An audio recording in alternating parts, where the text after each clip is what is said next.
Selamat pagi saudara-saudara. Saya mau ikutan dengan para pembaca Alkitab dari berbagai bahasa, saya juga mau menyapa ya. Ya Ahowu. Nah, itu yang jawab Bu, itu orang Nias, ntar disamperin habis ini ya. Horas. Ya, kalau Horas pada bisa jawab ya. Bonjour. Nah, Bu Ping doang yang jawab ya. Ciao An. Bisa lah itu ya. Ya Bapak Ibu, satu lagi deh, Goedemorgen. Pak Gerard biasa tuh ya, Pak Gerard, Pak Roni kasih, nah itu edisi Tempo dulu yang bisa. Ya Bapak Ibu Saudara-saudara, Pentakosta itu buat saya sebuah peristiwa hari raya gerejawi yang menyenangkan karena seperti pesta rakyat. Ya semua hari raya gerejawi tentunya menyenangkan, tapi kita udah tahu Natal, kita tahu Paskah, tapi Pentakosta seringkali kita rayakan sekedar lewat. Tapi sebetulnya Pentakosta itu seperti pesta rakyat ya, di mana kita diajak untuk memakai baju daerah masing-masing kalau mau ya, entah itu mungkin daerah tertinggal atau daerah SCBD atau daerah leluhur, pokoknya baju daerah lah gitu ya. Lalu juga kita di sini menghias gereja dengan hasil panen ya, ada duren khusus di reserve untuk yang hari ini khotbah ya, jadi yang lain beli sendiri aja kalau mau duren Bapak Ibu Saudara-saudara. Dan di sini kita diajak untuk merayakan keragaman budaya kita. Dan sebetulnya peristiwa Pentakosta yang kita rayakan seperti ini bukan buat-buatan karena biar seru, tetapi sebuah kesinambungan dari tradisi Pentakosta yang dirayakan oleh orang Yahudi, di mana para rasul pada hari Pentakosta berkumpul di Yerusalem. Nah, hari Pentakosta orang Yahudi itu disebutnya sebagai Shavuot. Shavuot itu artinya minggu-minggu, karena 7 minggu. 49 days, makanya di hari ke-50 Pentakosta. Tapi mereka bilangnya bukannya Pentakosta karena itu bahasa Latin, tetapi Shavuot. Jadi weeks, minggu-minggu. 7 minggu orang-orang berkumpul, dan apa sih yang dirayakan pada hari Shavuot itu? Kita tahu itu hari raya panen, orang datang membawa persembahan panen. Tetapi juga sebetulnya perayaannya adalah perayaan pemberian kitab Taurat. Pemberian 10 hukum Taurat kepada Musa di Gunung Sinai. Maka itu selama minggu-minggu Shavuot itu umat Yahudi berkumpul dan mereka membaca kitab Taurat. Mereka melakukan pendalaman Alkitab. Mereka secara khusus mempelajari membacakan kitab Rut tentang seorang Moab yang menjadi orang Yahudi ya, yang menjadi umat Allah dan menjadi leluhur dari Daud. Kita tahu ya, dari Rut ada Isai, lalu kemudian lahirlah Daud yang menjadi Raja Daud. Nah, Bapak Ibu Saudara-saudara, di sini perayaannya adalah perayaan bagaimana umat yang tadinya bangsa budak yang dibebaskan dari Mesir menerima Taurat, dan oleh karena itu mereka menjadi umat Allah. Makanya pada hari Pentakosta kita juga melihat itu adalah hari kita merayakan gereja, eklesia. Orang-orang yang dipanggil keluar dari kegelapan untuk menjadi umat Allah, menjadi orang-orang yang hidup dalam kebenaran. Jadi Shavuot Pentakosta tuh ada benang merahnya, ada kesamaan, yaitu tentang orang yang bukan umat Allah menjadi umat Allah. Orang yang menerima Taurat Tuhan dan juga orang yang menerima Roh Kudus. Nah, salah satu tradisi yang kita lanjutkan juga kan selama pekan Pentakosta kita berkumpul di gereja, kita melakukan doa Pentakosta. Saudara-saudara, pekan doa Pentakosta kemarin kita mengadakan pokja doa tuh targetnya 30-40 orang maksimal. Tapi puji Tuhan yang datang bahkan kemarin sampai hampir 70 orang. Dan itu walaupun mungkin 70 dibandingkan kita yang hadir di sini tidak seberapa, tapi itu sebuah sukacita bahwa ada semakin banyak orang yang rindu untuk datang merenungkan firman Tuhan, berdoa bersama.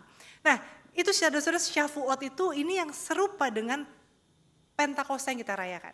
Jadi sama seperti Paskah, ada Paskah Yahudi kita pahami, Kamis Putih orang Yahudi juga merayakan perjamuan Paskah dan sebagainya, kita turut menghidupinya. Pentakosta juga kita itu mengambil dari tradisi orang Yahudi, tidak putus begitu saja. Nah, kalau dalam bacaan Alkitab kita hari ini, kita juga membaca ada kesinambungan antara kisah perjanjian lama dengan apa yang terjadi pada kisah perjanjian baru. Walaupun tentunya berbeda kontras. Tadi dalam bacaan Alkitab yang pertama kita membaca kisah Menara Babel. Bagaimana bangsa-bangsa terserak karena perbedaan bahasa. Tapi dalam kisah para rasul kita membaca tentang bagaimana para rasul karunia Roh Kudus pertama yang mereka terima adalah senolalia, kemampuan berbahasa asing sehingga mereka bisa berbicara dengan orang-orang Yahudi dari berbagai suku bangsa dengan bahasa ibu mereka, dengan bahasa yang mereka kenal secara akrab.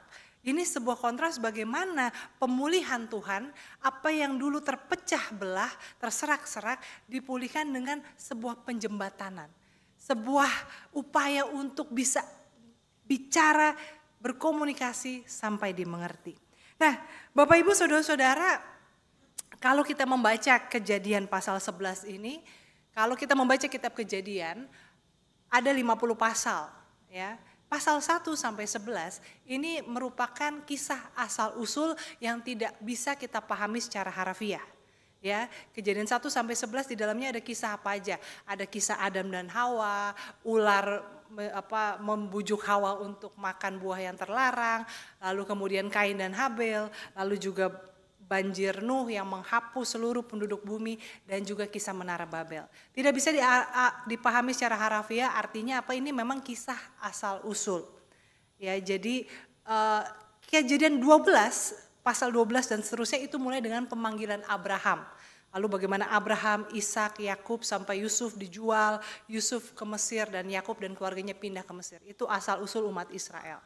Kejadian 1 sampai 11 itu asal usul dunia, sekali lagi tidak bisa kita pahami secara harafiah, tetapi secara simbolis. Apa pesan yang terkandung di dalamnya. Nah, Kejadian pasal 11 kisah Menara Babel ini juga tentu tidak perlu kita berdebatkan dengan teori antropologi, teori budaya, bagaimana bahasa itu terbentuk. Alkitab tidak sedang mau menjadi sebuah teori tandingan tentang bagaimana bahasa terbentuk, tetapi mau menggambarkan kenapa manusia bisa terserak, terpecah belah karena perbedaan bahasa. Nah, Bapak Ibu Saudara-saudara, yang membuat manusia terpecah belah itu perbedaan bahasa, bukan perbedaan warna kulit, bukan perbedaan jenis kelamin, bukan perbedaan ras etnis, tetapi perbedaan bahasa. Dan yang menarik kalau kita bandingkan dengan bicara soal warna kulit atau etnis atau ras, bahasa itu sesuatu yang bisa dipelajari, bisa dipilih. Sementara kita tidak bisa memilih warna kulit kita tidak bisa memilih etnisitas kita. Tetapi justru yang bisa dipilih itulah yang membuat manusia terpecah belah. Dan bahkan saudara-saudara kita juga tahu ya, kalau bicara soal bahasa, kita udah bicara bahasa yang sama aja, kita kadang-kadang membuat bahasa kode, bahasa sandi, bahasa rahasia supaya tidak bisa dimengerti oleh orang-orang yang kita tidak mau dia mengerti. Ya. Orang tua, kalau dulu orang tua nih mau ngomongin anak ya pakai bahasa Inggris. Sekarang anaknya udah lebih pintar bahasa Inggris, mau pakai bahasa apa lagi gitu ya. Akhirnya pakai bahasa itu kan yang dulu kan iginigi magad, apa sih bahasa dulu ya, bahasa kode ya. Sagayaga magaugu kegepagasagar gitu kan. Tahu nggak Bapak Ibu? Ya kalau nggak tahu itu ya itu masalah generasi ya. Dan sama juga anak-anak sekarang juga punya bahasanya sendiri ya, yang kita juga nggak ngerti ya kan. Apa kemarin ada skidibi apalah itu segala macam ya, pakai bahasa-bahasa yang apa ini gitu ya. Padahal kan sebetulnya bahasanya sama, minimal serumah itu bisa saling mengerti. Tapi sebetulnya kita itu seringkali membuat orang lain tidak bisa memahami kita dan kita tidak mau dimengerti orang lain.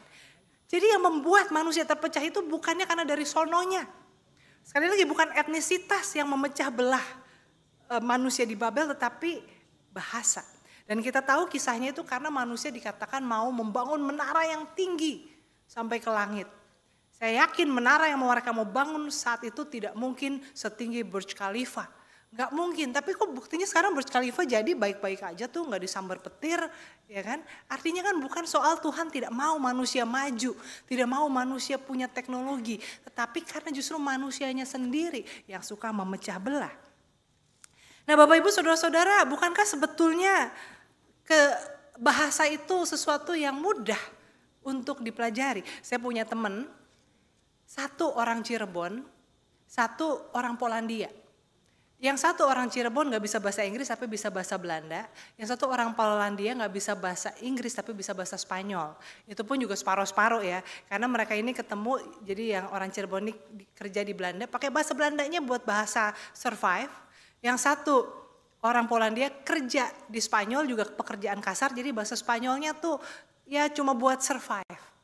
Tapi mereka bisa menikah dalam waktu 2 bulan sudah kenal. Gimana ngomongnya nggak tahu, gimana lah ya. Tapi saudara artinya gini ya, bukan masalah bahasa, tetapi masalah niat. Mau nggak sih untuk saling mengerti, berusaha mengkomunikasikan apa yang menjadi keinginan kita, kekecewaan kita, pergumulan kita, dan mau nggak yang lain berusaha untuk mendengar dan mengerti. Ya, jadi ada orang yang sangat eloquent, sangat fasih, pandai memilih bahasa, pandai menyusun kata. Tetapi kalau memang tidak mau mengerti, tidak mau dimengerti, ya tidak akan pernah ketemu. Dan di sini kita melihat karya Roh Kudus itu adalah pertama-tama bagaimana merangkul, menyatukan kembali yang terpecah. Maka kalau kita bilang kita adalah anak Tuhan yang hidup dalam pimpinan Roh Kudus, maka kita menunjukkan bahwa kita adalah orang-orang yang mau dipimpin Roh Kudus untuk menuju pada kesatuan, keguyuban, keutuhan tubuh Kristus, bukannya perpecahan. Jadi kalau anak Tuhan tapi suka menghasut, anak Tuhan tapi suka ngegosip, anak Tuhan tapi suka kalau ada yang berantem ya, kalau ada yang ribut, saya suka keributan gitu ya, saya anti damai. Saudara-saudara, kita tidak hidup dalam pimpinan Roh Kudus. Hidup dalam pimpinan Roh Kudus adalah ketika kita mau berusaha menjembatani perbedaan, berusaha untuk saling mengerti. Nah saudara-saudara, kadang-kadang kita mungkin berkata, tapi saya udah niat kok, saya mau bisa saling mengerti nih. Ya saya mau nih dengan pasangan saya nih yang gak salah paham terus. Saya mau dengan anak-anak, saya mau dengan orang tua saya bisa saling mengerti. Tapi niat aja gak cukup. Karena kadang-kadang saya punya niat nih ya. Yang sebelah sana kan komunikasi 2 arah ya, 2 pihak. Yang sebelah sana keras kepala. Yang sebelah sana memang maunya salah mengerti mulu. Ya, maunya tersinggung. Some people choose to be offended all the time. Ya, kita ngomong apa selalu dipahaminya negatif, ya gimana? Saudara-saudara di sini sebetulnya yang perlu kita juga pahami ini loh karya Roh Kudus. Ya.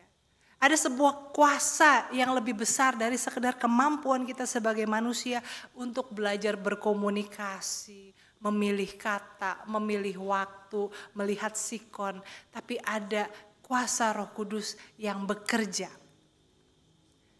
Sama seperti murid-murid, mana kepikir sih mereka mau bicara mengabarkan Injil kepada orang-orang Yahudi dari berbagai penjuru dunia. Ya walaupun dunianya nggak jauh-jauh amat sekitaran situ, tapi ya pokoknya dari berbagai tempat. Nggak kepikir. Tetapi ketika mereka menerima Roh Kudus yang menggerakkan mereka, memampukan mereka, maka itu terjadi. Nah Bapak Ibu saudara-saudara, kalau kita hidup dalam pimpinan Roh Kudus, kita percaya bahwa ada hal yang lebih daripada sekedar niat dan kemauan dan kemampuan kita untuk bisa berkomunikasi, untuk bisa mendamaikan, untuk bisa memulihkan. Tetapi kita juga tahu pekerjaan Roh Kudus itu, karya Roh Kudus itu dalam bahasa teologi, dalam bahasa dogma itu ada 2. Ada karya justification, pembenaran, ada karya sanctification, pengudusan. Pembenaran itu terjadi once and for all, sekali untuk selamanya, adalah karya bagaimana ketika kita percaya menerima Tuhan dan kita dibenarkan. Dari orang berdosa menjadi anak Tuhan. Dan itu sepenuhnya kita tuh sebagai penerima anugerah. Ya bukan karena kebaikan kita, bukan karena layaknya kita, bukan karena perbuatan-perbuatan kita, kita menerima anugerah dan Roh Kudus hadir mengubah status kita yang orang berdosa menjadi anak Tuhan. Tapi ada karya Roh Kudus yaitu sanctification, pengudusan yang berlangsung seumur hidup. Kalau yang tadi once for all, ini berlangsung seumur hidup dan bersifat memerlukan partisipasi aktif kita sebagai manusia untuk mau dikuduskan.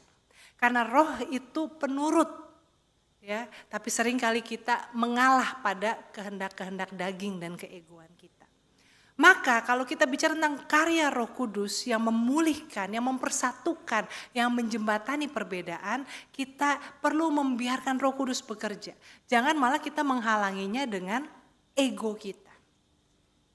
Bapak Ibu Saudara-saudara, sekali lagi ya, yang membuat perpecahan itu bukan sesuatu yang tidak bisa diubah, tidak bisa dipelajari, tapi soal bahasa. Ya mungkin ada yang bilang saya tuh gak pinter belajar bahasa. Bahasa Inggris saya aja cuma I kid you not gitu-gitu aja gitu ya. Tapi ini bukan soal eloquency, ini bukan soal kefasihan. Tetapi maukah kita untuk berusaha memahami, maukah kita untuk membiarkan Roh Kudus bekerja.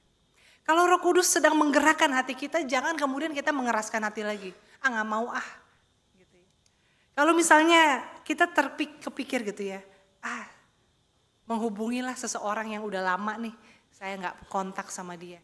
Udah karena mungkin salah paham atau apa, putus kontak gitu ya.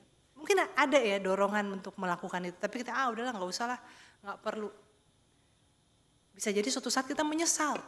Karena mungkin itu sebetulnya cara Tuhan untuk mengingatkan kita, untuk memulihkan relasi itu selagi masih ada kesempatan.